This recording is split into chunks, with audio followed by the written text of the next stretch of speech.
o objetivo é também que essa reunião é gravada, as questões Tá, interessam ao conjunto, né? Depois se faz uma matéria perfeito. para Então vamos. Então, colocar nas redes aqui do perfeito, CG.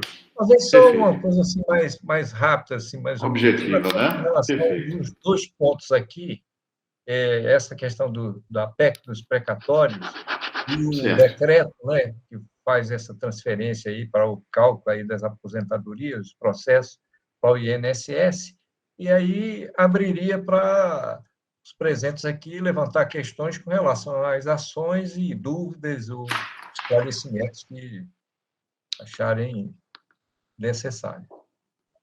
Ok, professor. Bom, eu acho que o principal aí, a princípio, é em relação a essa PEC dos precatórios, que tem causado a maior preocupação dos docentes em razão dos processos que ainda estão pendentes de pagamento, né? Nesses casos que nós estamos tratando de 317 especificamente, pagamentos como o montante, eles estão na faixa de até 60 salários mínimos, os pagamentos são feitos via RPV e não precatório, tá? Então, eles não são atingidos de maneira alguma por essa PEC que foi recentemente aprovada no Congresso Nacional. Mas, mesmo em se tratando de uma diferença de valor superior, tá?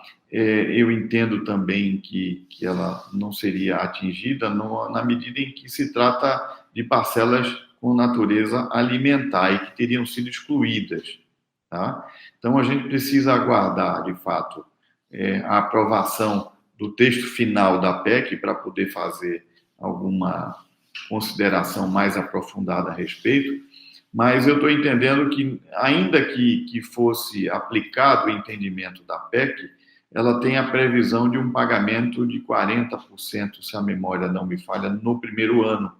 E aí o restante seria no segundo e terceiro ano. Então, o impacto não seria dos maiores em relação a essa discussão. Tá? Então, resumindo, entendo que essa PEC ela não vai gerar um efeito, a princípio, em relação às nossas ações, porque as diferenças que nós perseguimos, normalmente, ela atinge um valor de até 60 salários mínimos, tá? E mesmo que se for algum valor superior, também há a possibilidade do docente renunciar ao valor que ultrapassa o limite de 60 salários mínimos e também a gente escaparia de qualquer interpretação negativa da nova PEC.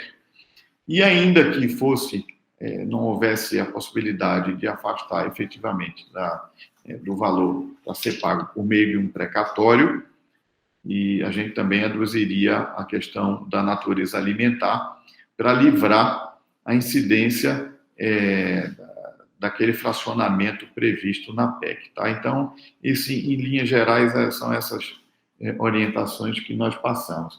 Em relação ao caso dos 317 especificamente, nós tivemos 93 processos de execução, dos quais 71 já foram pagos totalmente ou parcialmente.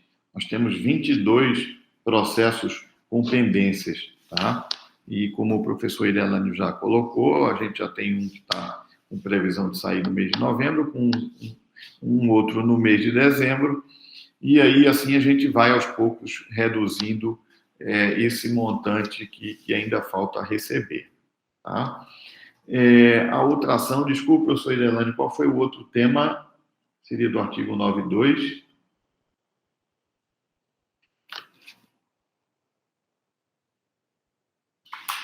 Eu tenho seu microfone está mudo, professor Irelânio. Eu fechei aqui para não atrapalhar e esqueci de... Não, tem essa do 192, né, que é relativa à aposentadoria, mas tem também... Perfeito. A do 192 é Progressão, uma... eu vou também já me adiantando sobre ela.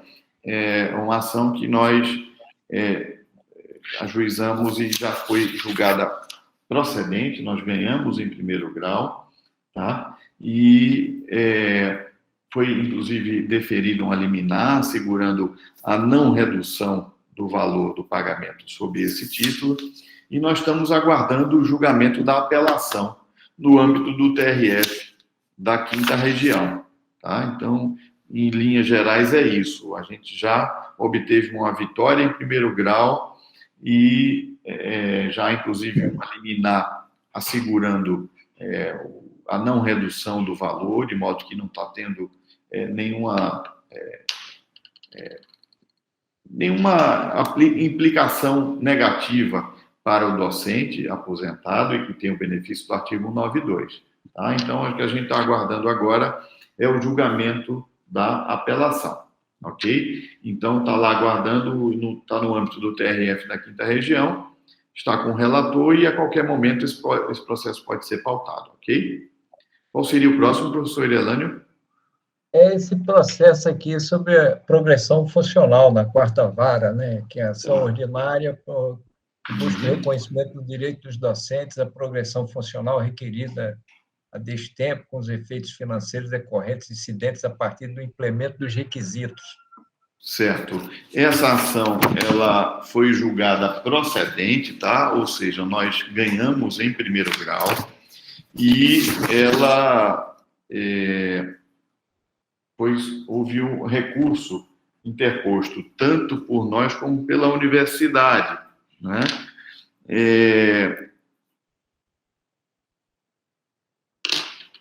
As apelações foram rejeitadas no âmbito do TRF, mantendo a decisão de primeiro grau, tá? Mas, de toda sorte, o principal nós ganhamos, tá? Que é que a UFCG considere os efeitos financeiros das progressões dos servidores substituídos como sendo o momento em que efetivamente preenchidos os requisitos legais, tá? Para progressão, e o pagamento das diferenças daí resultantes, observada a prescrição quinquenal, que no caso aí não teria maiores implicações, porque essa ação foi ajuizada em 2019. Tá? A decisão, como eu falei, do TRF foi mantendo a decisão de primeiro grau, e nós e ao UFCG interpusemos recurso especial para o Superior Tribunal de Justiça. Tá? Nós estamos aguardando que o TRF da Quinta Região aprecie os recursos, dizendo se sobe ou se vai obstaculizar a subida dos recursos para viabilizar, eventualmente, a interposição de um agravo de instrumento. Tá? Ou seja, em linhas gerais, nesse processo, nós estamos com a vitória, tanto em primeiro como em segundo grau, tá certo? Então, esses três principais, tá, professor Irelânio? Eu acho que a gente agora poderia abrir para quem quiser fazer alguma indagação específica e a gente atende a todos, certo?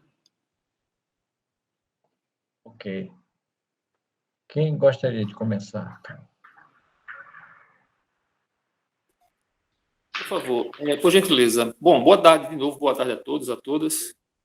Eu tenho duas perguntas, uma geral e outra específica. Né? A pergunta geral se refere a essa transferência de aposentadorias para o INSS.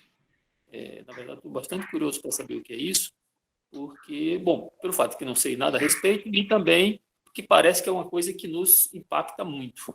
Né? E a segunda pergunta específica está relacionada ainda dentro da história dos precatórios, mas que a fala de Paulo já parcialmente esclareceu, porque acho que Paulo sabe disso. Eu tenho um resíduo, um retroativo a receber de uma progressão funcional de 2019, e saber se este retroativo relacionado a uma progressão funcional que aconteceu em 2019, se isso é impactado ou não de alguma forma, como é que está isso do ponto de vista jurídico e do ponto de vista especificamente dessa PEC. Obrigado. Você responde a questão apresentada para ele ou eu passo para outro? Porque A gente vai respondendo, tem pouca gente, Elaine, acho que não tem problema de nós respondermos logo, não. Né? Aí pode até que surja uma outra dúvida, e aí os que estão na sequência podem até já porque complementar. talvez, embora tenha tido um contato assim anterior, também levantou a mão aqui o Mário, e eu acho que era uma questão também relacionada à aposentadoria, né? Aí talvez fosse interessante até ele colocar também, porque aí tratava das duas, da questão levantada pelo Antônio Gomes. Certo. Perfeito. Vamos lá. Não, Bom, boa tarde a todos e todas. Boa tarde, doutor Paulo. Boa Minha tarde, pergunta, ela é bem específica, na verdade é um esclarecimento. Uma pergunta que até fiz para Elânio, né? No caso, quando o docente se aposenta, essa gratificação, a retribuição por título, ela continua sendo recebida ou ela cai na medida quando entra em aposentadoria, o servidor? O professor, né, o docente. É uma questão muito específica. embora possa haver também uma diferença com relação ao período em que o servidor docente entrou no serviço público, Isso, especialmente na exatamente. universidade. Você No tem meu caso... uma mudança a partir de 2003, né?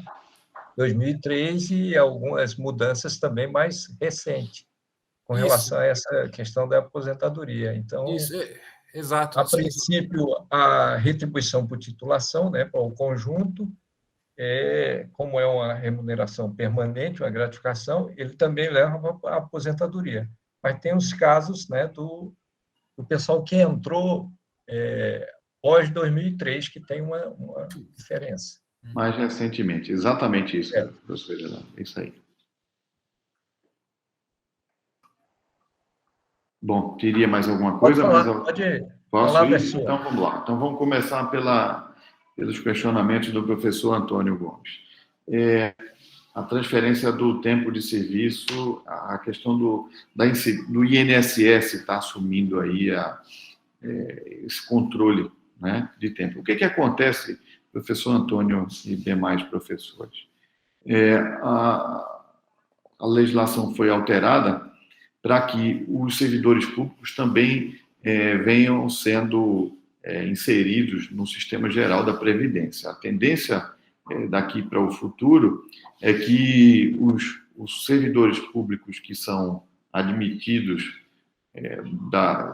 de um tempo para cá e de agora em diante, né, eles sejam regidos pela Previdência Geral. Né? Então, existe uma limitação de valores para pagamento, e a ideia, no meu entender, dessa transferência seria justamente para que haja um controle único por um órgão único. Já vem sendo discutido isso em alguns fóruns, sobre os impactos, isso não feriria a autonomia universitária, ou a questão da autonomia do próprio serviço público, mas eu venho entendendo, de uma maneira geral, que isso não vai ferir efetivamente o direito dos docentes. Tá? Seria apenas a transferência desse controle de tempo, mas sem causar nenhum prejuízo. Eu acho que o principal aí é você fazer sempre o acompanhamento do seu tempo de serviço, procurar estar sempre buscando certidões e arquivando isso, porque com essas mudanças frequentes que acontecem, uma certa suscetibilidade, até de interpretação pelo próprio administrador que estiver conduzindo essas questões no âmbito da administração pública. Tá? Então, não vejo como nenhum problema de maior impacto, professor Antônio, e nós precisamos aí aguardar esses desdobramentos para ver como é que efetivamente isso vai se comportar, tá certo? A minha orientação procure sempre, para aqueles que não estão aposentados, buscar ter certidões do tempo de serviço, para que vá acompanhando esse desdobramento aí, tá? E mais na frente, se houver qualquer problema de análise por parte da administração, a gente possa estar documentado para uma eventual arguição de ilegalidade da modificação, tá certo? Em relação à PEC dos precatórios, indaga ainda o professor Antônio, sobre a pendência de questões anteriores. Ele nos deixou bem claro se essas pendências estão sendo discutidas no âmbito judicial ou no âmbito administrativo. Se for no âmbito administrativo, não tem a menor implicação. Se for no âmbito, salvo se for necessário o ajuizamento de uma ação e o montante perseguido for superior a 60 salários mínimos, né? Se enquadrar nessa hipótese de valor superior a 60 salários mínimos, consequentemente, vai ter impacto nesse desdobramento da ação judicial. No âmbito administrativo, não, porque essa PEC ela atinge efetivamente os processos judiciais e efetivamente aqueles que têm o pagamento liquidado por meio de precatórios. Ele não atinge nem os pagamentos feitos por meio de requisitórios de pequeno valor, chamados RPVs. Tá? Então, em linhas gerais, é isso, professor Antônio. Eu espero que tenham contemplado. Se não tiver, a gente faz um esclarecimento adicional. Com relação à indagação do professor Mário Henrique, com relação à retribuição por título, eu acho que o diferencial é justamente o tempo de serviço. Se existe um tempo maior, você tem as regras, pelas regras do seu tempo de serviço assegurada a aposentadoria integral, você carrega, sim, esses valores relativos à retribuição por titulação, tá certo? Mas se for os mais recentes admitidos no serviço público, as regras são diferentes, não há incorporação, né? Então vai prevalecer os limites legais feitos lá por essas novas regras que se aplicam aos novos, vamos chamar assim, servidores públicos, ou os que entraram mais recentemente no serviço público, tá certo? Então é isso, pessoal. Só mais uma coisinha, aproveitando, eu acho que é o meu caso, porque eu entrei em 2014, já era essa regra, né? Eu já não carrego o RT, não. Eu acho que aí você já está na regra nova, de fato, já não pega. Agora, você pode também, eu não sei se você teria tempo anterior, e tem uma verbação de tempo de serviço, até mesmo docente, de um período anterior, e se você faz a verbação em todo o seu tempo de serviço, você pode ainda vir a ser contemplado com a regra anterior, dependendo da verbação desse período pretérito, tá certo? Certo, entendi, obrigado.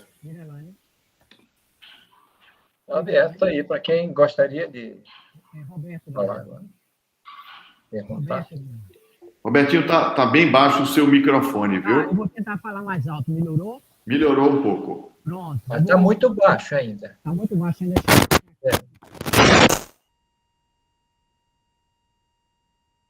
Talvez, Agora, enquanto ele tenta rever isso aí, a próxima aqui é de Edileuza. Pronto. Funcionou? Agora melhorou, Roberto. Melhorou, pronto. Pode falar. Boa tarde a todos, boa tarde, doutor Paulo Guedes.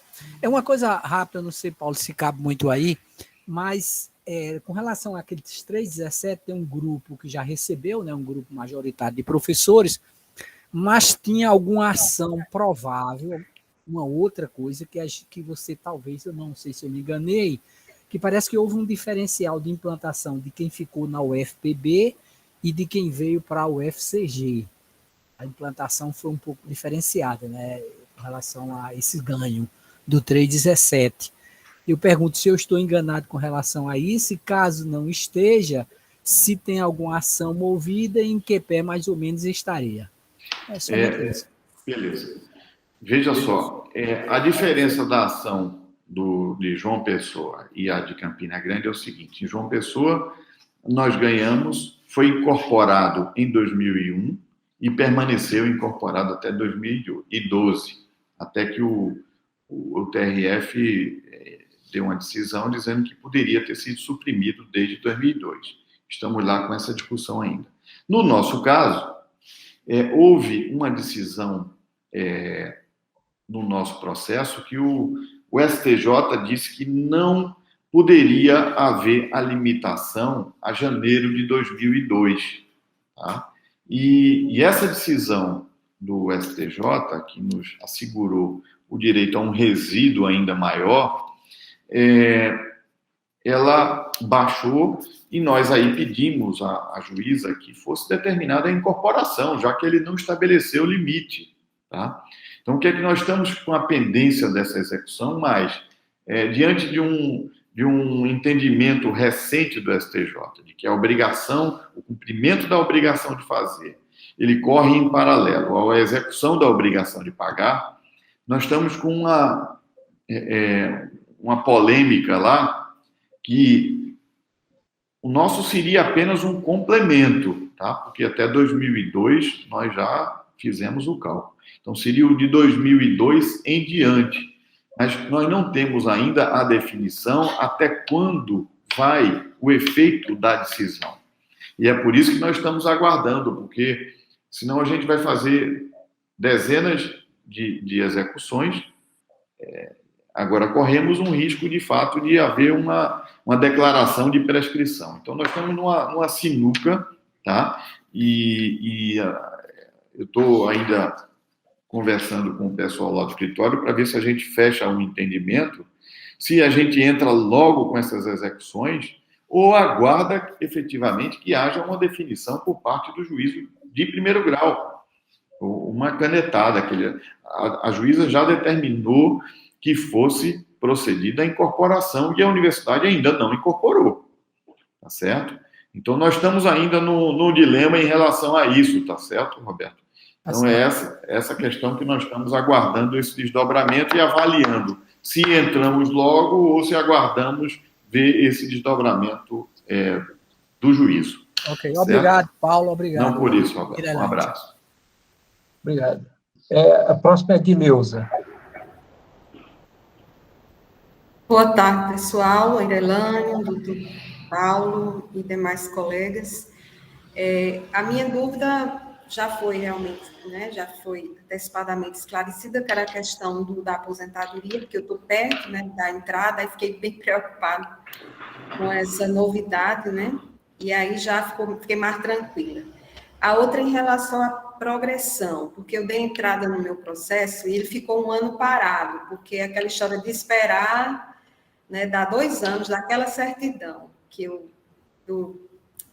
da progressão, sendo que eu já tinha tempo, que eu atrasei, esses problemas de atraso, né, que a minha pergunta eu devo esperar que essas ações se concluam para que haja o retroativo seja concedido, eu tenho que dar entrada, eu tenho que abrir um processo individual judicialmente para ver se eu consigo, porque tem um retroativo que eles não me deram direito e eu ainda estou, né, sempre com prejuízo. A cada progressão agora é mais prejuízo que vai se somando. Mesmo eu colocando em dia, não tem mais jeito, já perdi, né, todos esses direitos. Aí eu quero saber, eu espero que a gente resolva isso internamente ou eu tenho que judicializar individualmente? Professora Edileuza, a sua pergunta é bastante pertinente. Há já alguns anos que nós vimos tratando dessa questão das progressões, né? E obtivemos êxito aqui na ação em primeiro grau, em segundo. A minha orientação, desde o princípio, completou o interstício, os 2 anos, dê entrada no requerimento, tá certo? Pedindo o reconhecimento da progressão. E vá fazendo esses requerimentos na medida que for completando o prazo.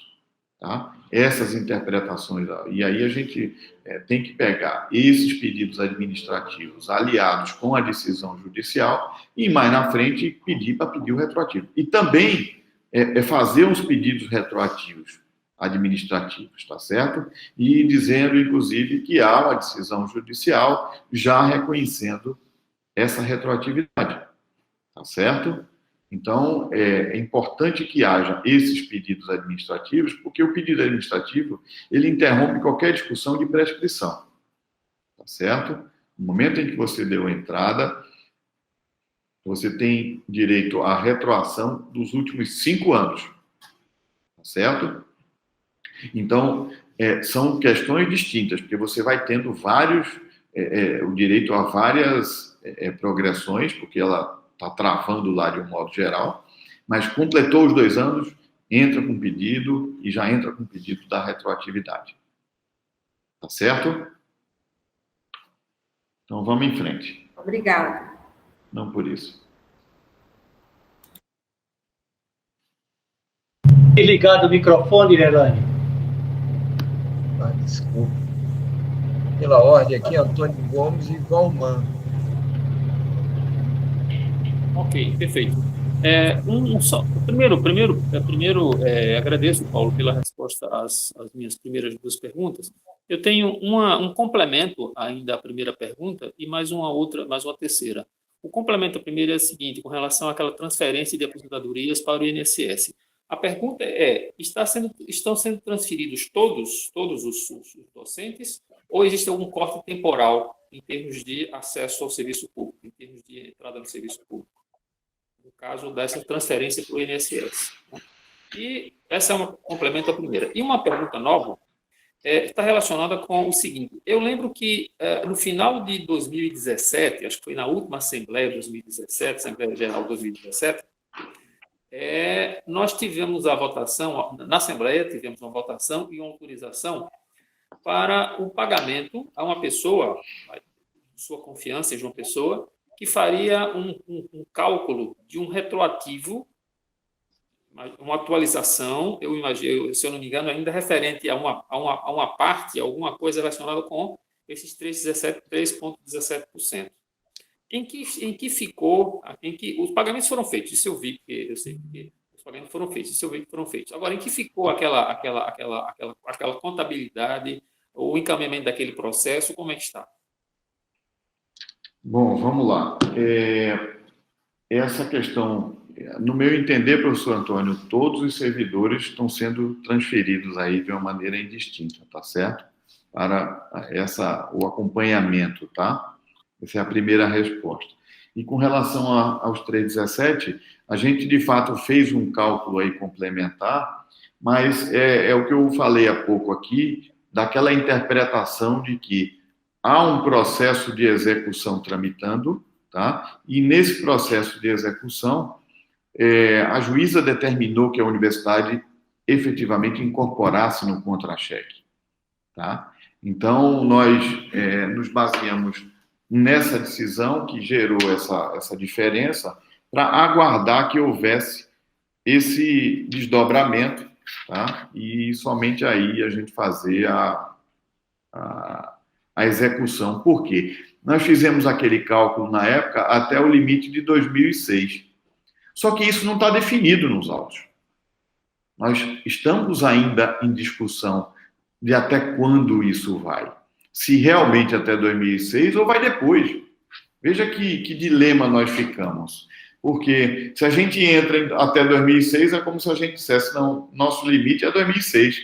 Mas se nesse desdobramento ela entender que isso daí tem que ser até agora, que tem que haver incorporação, e aí a gente teria uma diferença não só de 2006, mas até agora 2021. Então são 15 anos a mais. Não é? Então, em razão disso, é que a gente achou por bem aguardar esse desdobramento para ver qual a posição a adotar, tá? É bem certo que a gente tem um risco aí em relação a essa discussão de prescrição que veio agora recentemente, mas nós estamos acompanhando também que a decisão do STJ num recurso repetitivo de Pernambuco, ela diz que quando ainda estiver aguardando a decisão de cumprimento ou não da execução da obrigação de fazer, esse prazo de prescrição só iria começar em 2017, se a memória agora não me falha, então, portanto, a gente estaria acobertado, vamos dizer assim, por essa decisão do STJ. Mas eu estou, de fato, para fazer uma análise disso e ver qual vai ser a nossa providência. Se a gente entra logo com essa execução parcial dos valores até 2006 que nós calculamos, ou a gente aguarda, em definitivo, o desdobramento do processo na vara. Tá certo? Próximo. Boa tarde, pessoal. Paulo, eu vi que você disse que talvez a PEC não atinja a gente porque os nossos valores não chegam a 60 salários mínimos, mas a minha pergunta é no sentido seguinte: essa PEC pode influenciar ou atrasar um pouco os pagamentos que ainda faltam, ou depende apenas do que está na mão da juíza lá, da decisão dela? Você diz em relação aos 317, Valmãe? Aos 317, os grupos que faltam. Tá, o que eu esclareci aqui, talvez você tenha entrado depois, é que 98%, acho que desses diferenças que tem a ser paga de 317, elas são de valores até 60 salários mínimos, tá certo? Então, elas não são atingidas pela PEC, tá? E, então, mesmo que ela ultrapasse um pouco, também há a possibilidade do docente até renunciar ao valor que ultrapassa os 60 salários mínimos, tá bem? Beleza, então, mas eu estou dizendo o seguinte: a PEC pode afetar no sentido de atrasar mais ainda o pagamento dos que faltam? Pode, se o valor for superior a 60 salários mínimos, tá certo? Okay. E for necessário o ingresso de o pagamento ser via precatório, okay, certo? Obrigado, Paulo. Não por isso, Paulo. Alguém mais gostaria? Eu acho que eu vou insistir em voltar essa questão aqui do decreto 10.620. Porque o que o decreto coloca dispõe sobre a competência para concessão e manutenção das aposentadorias e pensões do regime próprio de previdência social, né? Transferindo, porque a gente faz parte de um regime próprio de previdência da União, no caso aqui da União. E aí, com esse decreto, está se transferindo tudo isso para o INSS, que é o órgão responsável pela concessão, manutenção de aposentadoria e pensões no regime geral de previdência social. Aí o decreto, num dos artigos aqui, ele coloca o seguinte, que é dizendo as competências do órgão central do CIPEC e do INSS. O CIPEC, que é o Sistema de Pessoal Civil da Administração Federal, ficaria com os órgãos, né, da Administração Pública Federal direta. E passa para o INSS as autarquias e fundações públicas. E aí entra o nosso caso aqui da universidade, que é uma autarquia, né? Bem, mas nós fazemos parte do regime próprio de previdência. O sindicato, o ANDE, Sindicato Nacional, né, e a assessoria jurídica, fez uma discussão e está colocando alguns elementos com relação a isso, que diz que, inclusive, tem uma inconstitucionalidade, né, porque não poderia haver administração por mais de um órgão, algo nesse sentido. E tem orientado aí, caminhou recentemente uma nota, né, orientando as seções sindicais para que cada seção sindical entre a nível local, né, na Justiça Federal, contra as medidas do decreto. E por isso também um pouco da preocupação de muita gente com relação a isso, porque fica claro lá que, embora você tenha colocado no início, né, que é como se fosse uma tendência por parte do governo atual Isso inaugurado lá no governo anterior, né, do Temer, com a reforma da Previdência, aquelas medidas, né, que foram feitas, né, e a reforma instituída aqui no governo Bolsonaro, de colocar todo mundo no mesmo saco, no mesmo pacote, né? Quer dizer, fazer essa migração para que predomine, especialmente, é uma coisa direcionada à universidade em determinados setores, né, do serviço público, para eles serem regidos integralmente pelas regras do regime geral de previdência. Por isso que a reforma da Previdência, a última, vai muito nesse sentido e tal. A questão é o que fazer para, de alguma forma, se contrapor a isso, resistir ou questionar, né? Quer dizer, o sindicato está orientando para cada sessão entrar com a ação junto à Justiça Federal. E aí ver o que isso dá, porque isso também serviria como uma forma de pressão contra essa medida. De qualquer forma, mesmo que não haja, a princípio, alterações com relação às regras, né, porque eles teriam que obedecer o que está estabelecido na legislação atual, com relação àqueles que foram admitidos antes de 2003 e posteriormente, mas tem uma questão que fica clara, né, que fica sob a responsabilidade, transfere para o INSS a manutenção das aposentadorias. E isso é que é, talvez, o grande risco, né? A grande questão.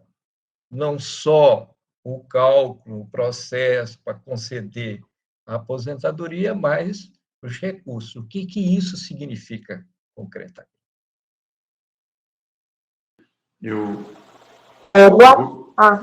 Boa tarde.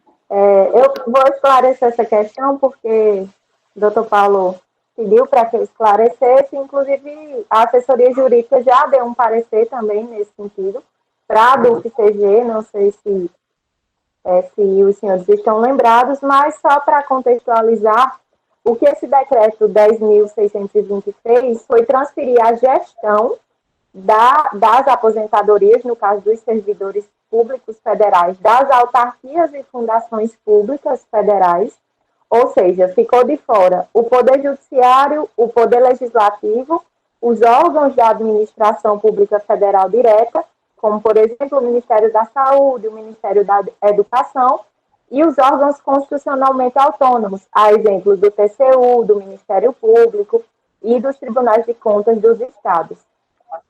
Então, o que vai se fazer a partir de agora? Os requisitos para aposentadoria continuam sendo os estabelecidos no regime próprio de previdência social, ou seja, aqueles estabelecidos no Estatuto dos Servidores e nas leis próprias. Contudo, essa análise vai passar a ser do INSS. Então, por isso que o doutor Paulo falou que, a princípio, não tinha nenhuma ilegalidade nesse decreto.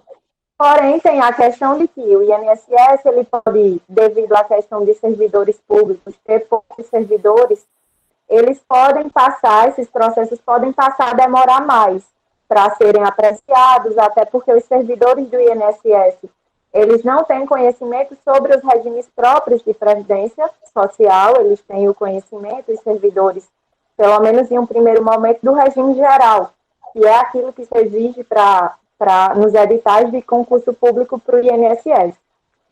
Porém, nós acreditamos que esses servidores eles vão ter um treinamento efetivo para poder abarcar essa demanda e que também vai se ter um aumento de concursos para os servidores do INSS. Então, acredito por isso que o doutor Paulo disse que, no primeiro momento, não existe um prejuízo efetivo.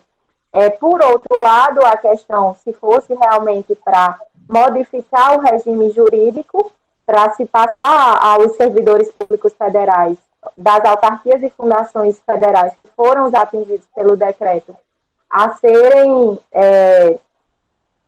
estarem dentro do regime geral de previdência, isso não pode ser feito por um decreto. É exigido uma lei complementar para que isso fosse feito. Essa lei complementar ainda não existe, não está em votação, então, por isso, que o doutor falou também que não há nenhum prejuízo efetivo imediato. Por outro lado, a inconstitucionalidade que foi apontada pelo âmbito nacional, através da nota técnica da assessoria jurídica, foi que, enquanto uma parte dos servidores federais vão continuar sob a gestão do CIPEC, uma outra parte vai continuar sob a gestão do INSS. Então, devido a isso, existiriam concomitantemente 2 órgãos fazendo essa gestão. E a Constituição diz que não pode, para o mesmo regime próprio de previdência social, ter 2 órgãos gestores. Então, seria aí essa inconstitucionalidade desse decreto, e seria exatamente isso que poderia ser suscitado na Justiça e discutido judicialmente. Essa seria a inconstitucionalidade que foi apontada, que seriam 2 unidades gestoras para o mesmo regime próprio de previdência social.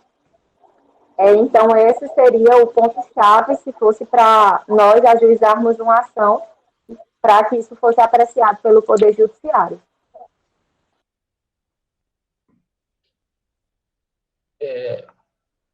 Bem, podemos seguir aqui.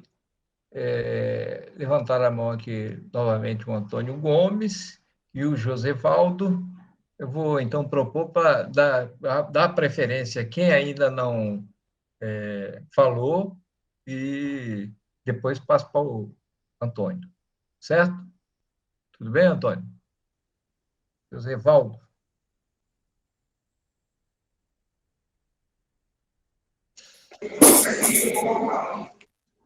Aí, companheiros, boa tarde, me escuta, eu estou aqui no Banco do Brasil, estou no celular, então, acho que não sei se eu abrir a câmera vai cair. Vocês me escutam? Sim, alto e bom som. Então, Paulo, boa tarde, companheiro, prazer revê-lo. Boa tarde, Cunha. De forma remota, né, então, os mais companheiros estão aí nessa importante reunião, a colega sua aí da banca e da advocacia. É uma questão rápida, Paulo, até para possibilidade de pautar isso mais para frente. Num desses atos aí, fora Bolsonaro, encontrei com os companheiros lá do campus de areia da UFPB, que em termos sindicais, até o desmembramento, eles pertenciam à UFCG. E eles disseram que alguns colegas lá que se aposentaram, por exemplo, assim como mestre, e fizeram o doutorado depois de aposentado, e conseguiram, e estava se criando uma situação em alguns locais do país, e salvo engano, tinha a DUFPB estava se dispondo a encaminhar isso, não sei se você tem notícia disso, para a pessoa pegar, botar essa progressão que teve na titulação dele para dentro da vida funcional dele, mesmo estando aposentado. O que eu te pergunto é isso, há alguma sustentação jurídica nessa questão? Se for o caso, como é que a gente poderia aprofundar isso em termos de a DUFCG, relação com você com a banca? É só essa questão que eu queria colocar, não estava na pauta, e é mais um alerta que eu estaria levantando, que eu não sei nem se existe. Foram companheiros que já foram sindicalizados aqui, professor Aderbal, lá de Areia, professor Ivanildo, né, que tinha informações exitosas nesse sentido, e eu estou aproveitando agora a live pautada aí para te perguntar isso, tá bom? Obrigado pela atenção, e se puder responder nada agora, não tem problema não, você responderia no outro momento. Cunha, eu fiquei um pouco em dúvida aí, eu estou achando que isso daí seria mais uma questão. Renata, você entendeu direitinho o que é que foi colocado? Eu entendi que foram servidores que se aposentaram, por exemplo, com a titulação de mestre, e posteriormente à aposentadoria, eles fizeram doutorado e obtiveram um título mais alto que, se eles estivessem em atividade, isso daria direito a uma retribuição por titulação maior. E que, segundo o professor, existem algumas decisões judiciais que estão deferindo isso nesse sentido. Particularmente, eu não tenho conhecimento de nada nesse sentido. Não sei, doutor Paulo, se vai ter alguma contribuição a dar. Eu também desconheço, Cunha, e entendo que se a pessoa se aposentou com uma determinada titulação e ela vem a obter uma nova titulação posteriormente, dificilmente, para não dizer impossível, ela querer trazer essa nova titulação para a sua aposentadoria. Ela teria que estar em atividade para poder ter direito a essa retribuição por essa titulação. Tá? Eu acho que essa discussão aí no âmbito judicial seria muito difícil, tá, de ir adiante. Agora, é o que eu costumo dizer lá no escritório, que direito a gente não é ciência exata e que por isso a gente pode estar levando sempre essa discussão, avaliando os efeitos negativos que possam decorrer dessa atitude. Então, às vezes você discutir, mas num primeiro momento, Cunha, eu acho muito temerária essa discussão. Eu não vejo como um direito defensável aí, de você querer trazer uma titulação obtida posteriormente à aposentadoria para a sua retribuição, enquanto aquele vínculo se deu no momento em que você não tinha aquela titulação. Tá? Então, o meu entendimento é esse, ok? A princípio. Tá certo. Eu lhe agradeço a resposta preliminar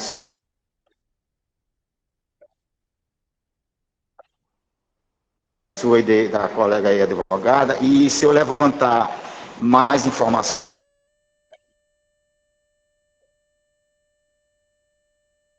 sobre isso, eu faria um contato com você via a CG, tá certo? Então, eu lhe agradeço. Perfeito. Perfeito, Cunha. Um abraço. Obrigado. Próximo, Antônio tinha levantado a mão. Mais alguém gostaria também de escrever para colocar alguma questão? Não, obrigado. Eu retiro Antônio. eu retiro a minha inscrição. Já estou satisfeito com as respostas que foram dadas. Obrigado. Ok. Mais alguém? Teria alguma dúvida? Talvez essa questão levantada aqui pelo Josivaldo Cunha, né? Claro, buscar mais elementos e tal, outras coisas, mas talvez em tese fosse possível se houvesse um processo de desaposentação, né? Ele voltar ativa e aí... ou, como tem acontecido em algumas instâncias, pelo menos eu acompanhei isso quando estava, por exemplo, no Rio, né? No serviço público lá da capital, do Rio, antes de vir aqui para a universidade, quando se faz uma discussão de reformulação de plano de cargos e salários, né, às vezes há a possibilidade de o que se definir de reformulação do plano ser estendido aos aposentados em termos de tempo, de contagem de tempo de serviço, talvez uma correção com relação a isso, e aí haver uma revisão de valores aí da aposentadoria. Isso não seria possível? Não concretamente com relação à retribuição por titulação, né? Que o princípio estar em atividade, você conclui. Eu entendo que só numa eventual reversão. Tá, Irelane? Eu acho que de outra maneira, sem haver o retorno ao exercício do serviço público, eu acho quase que impossível aí, tá? De você querer estender essa titulação posterior. Esse é o meu entendimento, salvo o melhor juízo, tá? Então, como eu já disse... Primeiro, proceder à desaposentação. Né? Isso. Desaposentadoria. E em relação a isso, salvo engano, o Supremo também tem um posicionamento já, de um certo modo, contrário, né? Então, por isso que eu já acho uma questão bastante complicada da gente ver. Mas, como eu disse, nós não estamos tratando de ciência exata. No direito, a gente nunca pode dizer de forma absoluta, peremptória, que não é possível, salvo quando o Supremo Tribunal Federal já tenha se manifestado de uma maneira, por meio de uma súmula, algo equivalente, e que já tenha decidido a questão, né? Ou algum tribunal superior também com a decisão com efeito vinculante, né? Mas a do STF já não teria mais a possibilidade. Mas, enfim, eu acho que é uma coisa para aguardar, mas não levaria como uma questão que pudesse alimentar uma esperança em relação a isso, tá, Irelane? Acho que meu posicionamento é esse, tá? Certo. Mais alguém gostaria de levantar alguma questão, ou tirar alguma dúvida, perguntas? Porque aí a gente, se não tiver, a gente poderia partir aí para as considerações finais, né? Mas antes de se alguém mais se interessa em levantar alguma questão. Boa tarde. Eu queria, em primeiro lugar, queria pedir desculpa, né, para ter entrado assim, de supetão, né, porque eu fui convocado para participar de uma seleção de PET, 2 horas. Aí terminou agora, mas estava programado para participar desde o começo da nossa equipe. Correndo o risco de dizer besteira, viu, Paulo? Mas é rápido, é o seguinte, é porque eu estou observando, cara, que minhas progressões estão cada vez mais se estendendo. Cada vez que eu entro com progressão, eu estou perdendo, vou perder 1 ano até me aposentar. Então, era abril, passou para outubro, e agora passou para novembro. O ano que vem deve passar para dezembro ou janeiro de 2023. E aí, como é que fica? Embora toda vez eu digo retroativo a abril, eu sou penteio.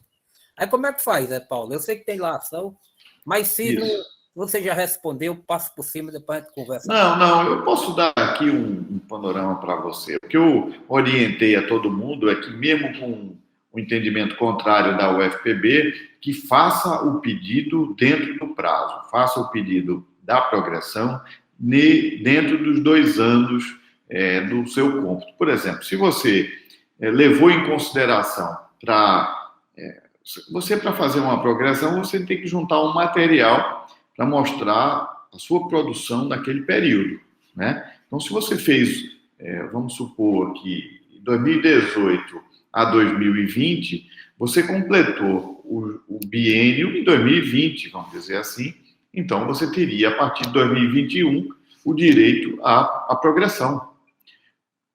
Então, a minha orientação é: faça o pedido e faça o pedido com efeito retroativo, mesmo que seja indeferido, ou melhor, que a gente vá tocando. Se for indeferido, recorra, porque é o tempo também da gente ter um desdobramento final dessa ação.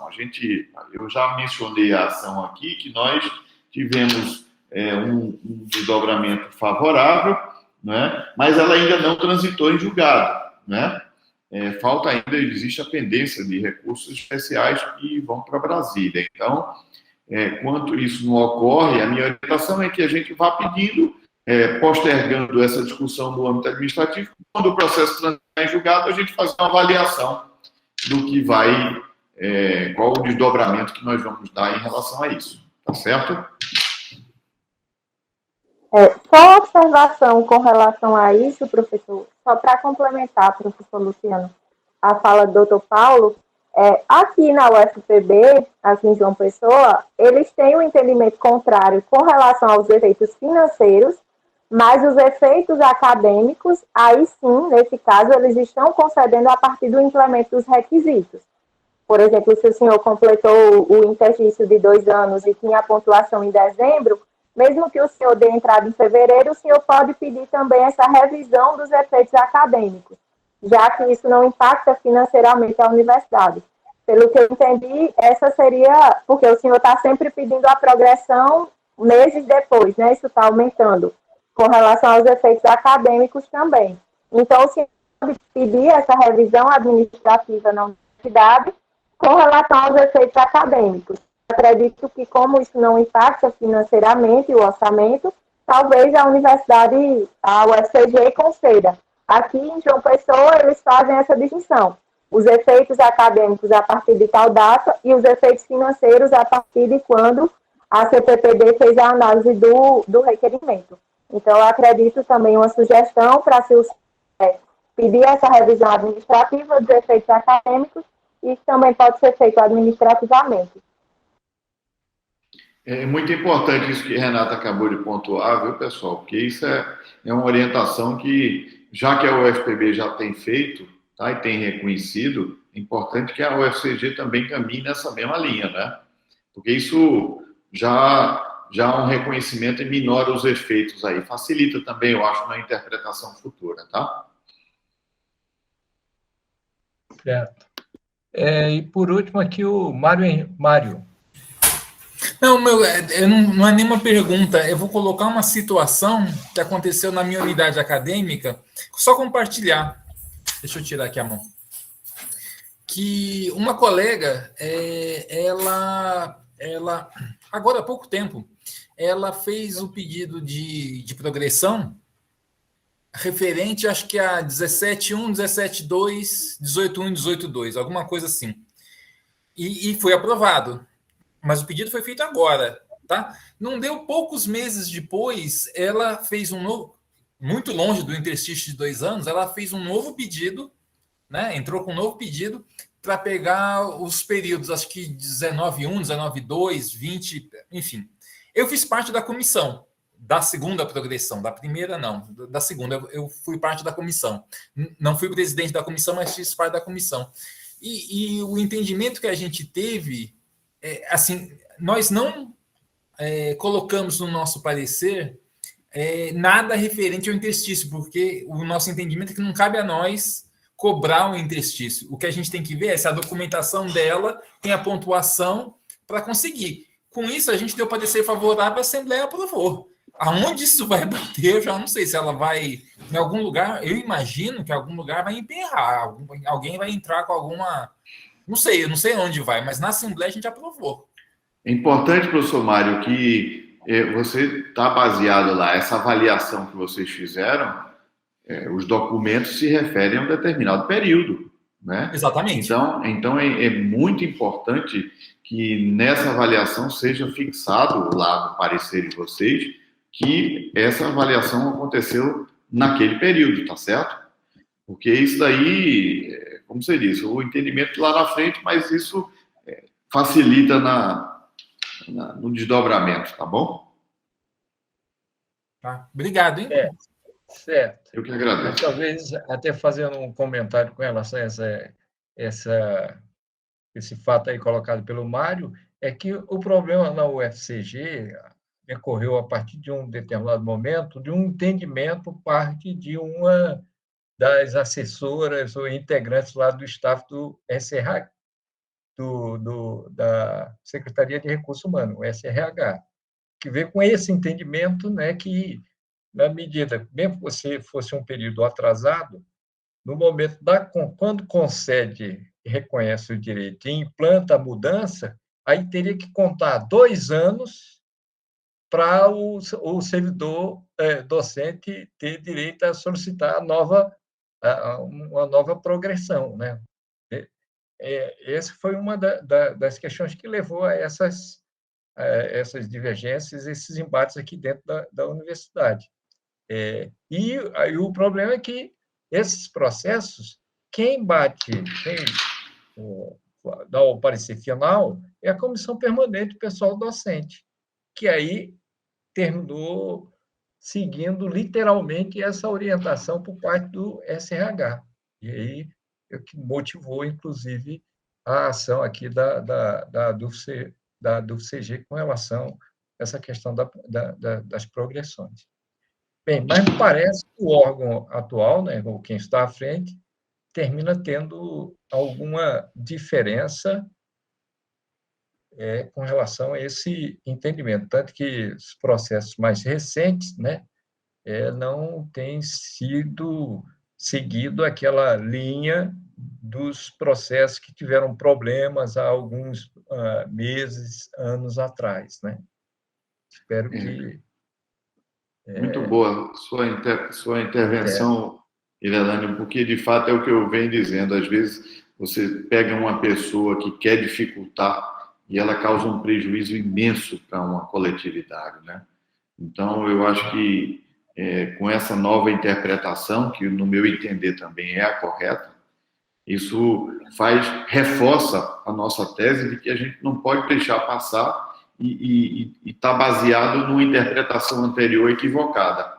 A gente tem que fazer os pedidos, faz o pedido das progressões e faz o pedido também dos efeitos retroativos. Certo? Isso. Bem, são 16h22. Alguém mais gostaria? A Edileuza levantou a mão.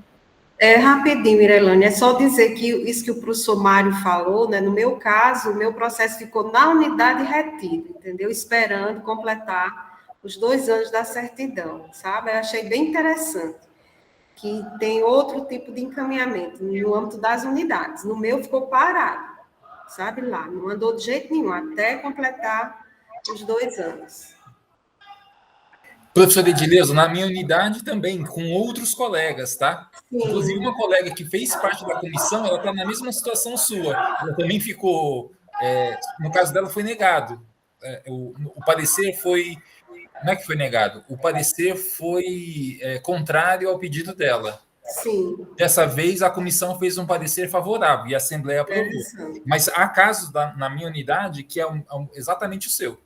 Exatamente. Sim. Varia muito, né? A comissão é que varia. a comissão faz um parecer, né?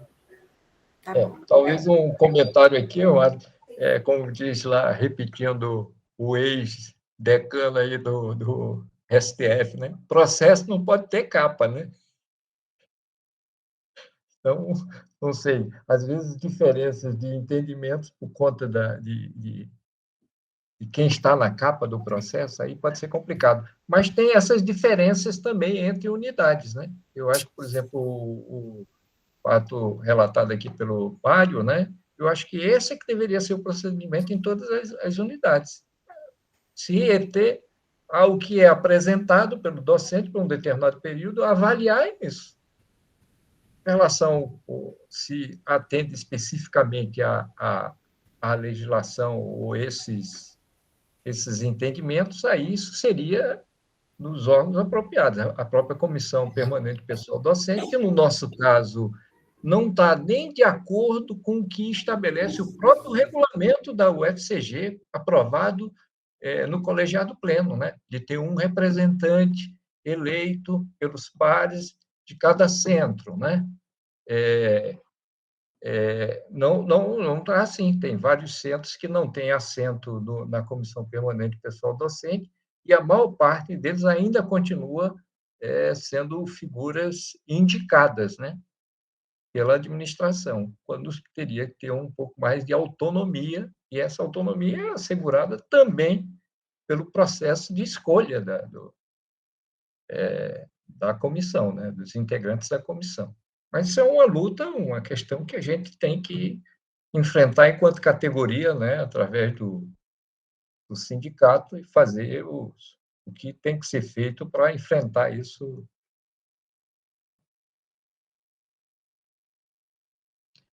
Bem, se ninguém mais teria alguma questão, a gente passaria a palavra aqui para o Paulo para fazer as considerações finais, né? É claro que a intenção é de, periodicamente, fazer sempre esse encontro com o advogado para tirar as dúvidas, abrir espaço aí para as pessoas se colocarem, né, e tirar as suas dúvidas. Antes de passar para o Paulo, para ele fazer as considerações finais, eu gostaria de fazer um convite aqui para quem está participando dessa reunião. Nós, da atual diretoria, estamos em final de mandato, né? O mandato vai até o final de novembro. Foi iniciado o processo de eleição, com a abertura de inscrições, né? Começou hoje, vai até o dia 17, com a eleição no dia 24 de novembro. Está sendo chamada aqui por alguns militantes aqui do UFCG, uma reunião para amanhã às 16 horas, em formato online. A chamada com um link para a reunião, acesso à reunião, foi encaminhada aí para todos os sindicalizados, os associados, né, para o e-mail, mas nós vamos fazer um lembrete amanhã durante o dia, chamando para essa reunião, porque é importante a gente fazer essa discussão para dar continuidade, ver quem fica à frente do nosso sindicato para os próximos 2 anos, né, que se iniciaria o próximo mandato aí em dezembro desse ano até novembro de 2023. É isso. Agradecer a presença de todos e passar aqui a palavra ao Paulo para ele fazer as considerações. Professor Irelânio, demais professores aqui presentes, queria só agradecer a oportunidade, a gente viu sempre, é muito bom, nós estamos há quase 2 anos, eu acho que em março aí vai fazer 2 anos que a gente não faz o atendimento presencial, isso faz muita falta, que eu acho que esse contato pessoal é importante e a gente ter um contato visual com a presença, dar um abraço, né? Isso faz muita falta para todos nós. Espero que em breve nós possamos estar aí presentes aí no sindicato e atendendo a todos. E estou à disposição pelas vias convencionais, por telefone, por WhatsApp, né? E atendendo aí sempre na medida do possível os reclames aí de todos os docentes, tá? Em nome do escritório, eu quero agradecer a participação, né, e dizer que nós estamos à disposição para qualquer dúvida, tá bom? Um abraço e uma boa tarde para todos. E torcer para que o pessoal fala assim, que é o novo normal. Isso é o novo anormal, né? É verdade.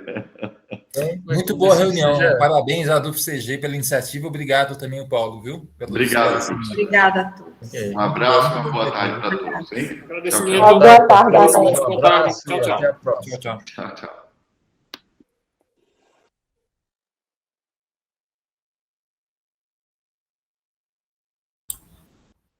Presidente. Vamos encerrar aqui. Aí, depois, se você puder condensar algumas coisinhas aí para fazer uma